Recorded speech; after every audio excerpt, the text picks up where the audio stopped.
দুটা নতুন অৰ্কিডৰ অৰ্ডাৰ দিছিলোঁ আৰু এইকেইটা লোকেলি অৰ্ডাৰ দিয়া হৈছিলে, আহি পাইছেহি।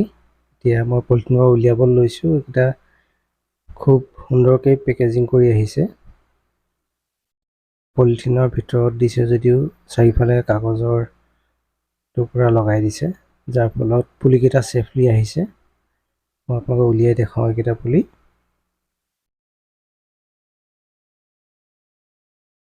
এয়া দেখিছেনে, যদিও দুটা পুলি বুলি মোক চাপ দিছিলে, কিন্তু ইয়াত টোটেল 6টা পুলি আছে। প্ৰতিটো টাবতে 3টা-3টাকৈ পুলি আছে। এইকেইটা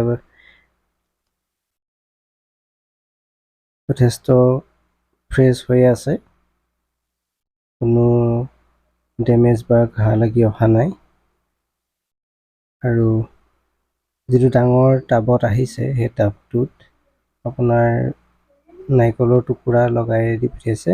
এতিয়া মই পুলিখিনি উলিয়াই লওঁ টাবৰ পৰা। এয়া দেখিছেনে কিমান ধুনীয়াকৈ শিপা ধৰি আছে। কিন্তু সমস্যাটো এটাই হৈছে যে ইয়াত কিছুমান অদৰকাৰী শিপা, বেলেগ গছৰ শিপাও আছে, সেইখিনি মই আঁতৰাই লৈছোঁ। আৰু এটা এটাকৈ মই অৰ্কিডৰ পুলিকেইটা যিটো সৰু সৰু টাবত লাগি আছিলে, সেইকেইটাৰ পৰা মই ছেপাৰেট কৰি লৈছোঁ। এতিয়া এই পুলিখিনি মই মোৰ নিজৰ টাবত লগাই দিম।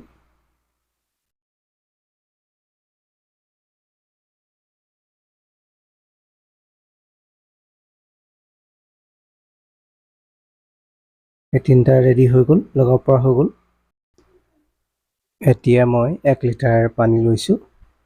এই 1 লিটাৰ পানীত মই এণ্টিফাংগাছ মিহলি কৰি গছৰ পুলিকেইটা খন্তেক সময়ৰ কাৰণে ডুবাই ৰাখিম।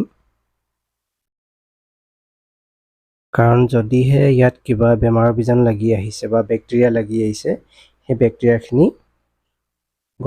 পুলিকেইটাৰ পৰা আঁতৰি যাব, ফলত পুলিকেইটা সুস্থ হৈ থাকিব।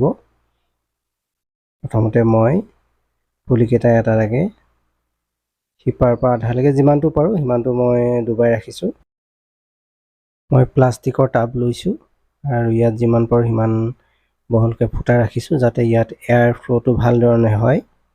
আৰু ইয়াত দেখিছে, ইয়াত মই লৈছোঁ কিছুমান কাঠৰ টুকুৰা আছে, লগতে আছে চিণ্ডাৰটো ইউজ কৰিছোঁ বেজটোত দিবলৈ।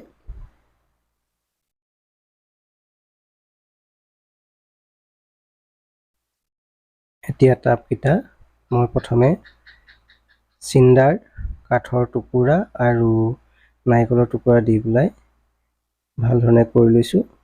আৰু ইয়াত মই প্ৰতিটোতে এডাল এডাল বাঁহৰ মাৰি গুজি দিছোঁ, যাতে পুলিকেইটা লৰচৰ নকৰে, একেথৰে থাকিব পাৰে। আৰু এতিয়া মই পুলিকেইটা সাৱধানেৰে টাবটোত বহুৱাম, যাতে ইয়াত থকা শিপাবিলাক নষ্ট নহয় বা ডেমেজ নহয়। এয়া দেখিছে, এই সমস্যা অতি সাৱধানে কৰিব লাগে, নহ'লে পুলিবিলাকে আঘাত পোৱা বা পুলিবিলাক নষ্ট হোৱাৰ চান্স থাকে। এতিয়া পুলিটো এটা সঠিক পজিশ্যনত ৰাখি লৈ মই তাৰ চাৰিওফালে কাঠৰ টুকুৰা আৰু নাৰিকলৰ টুকুৰা ব্যৱহাৰ কৰিম। মোৰ ওচৰত চাৰ্কল বৰ্তমান নাই, যেতিয়া মই ভৱিষ্যতে চাৰ্কলটো আনিম তেতিয়া তাৰো কিছুমান টুকুৰা ইয়াত মই লগাই দিম, সেইটো মই দেখাম বাৰু। এতিয়া মই পুলিটো কাপোৰৰ ৰছীৰে এই বাঁহৰ লাঠিডালৰ লগত ধুনীয়াকৈ বান্ধি দিছোঁ, যাতে পুলিটো স্থিৰ হৈ থাকে। আৰু এয়া এটা পুলি হৈ গ'ল। আৰু এয়া দেখিছেনে, মই গোটেই 6টা পুলি এনেধৰণে টাবতে দি দিছোঁ। আজিলৈ ভিডিঅ'টো ইমানতে সমাপ্ত কৰিছোঁ। ইয়াৰ আপডেট ভিডিঅ' মই দি দিম পিছত।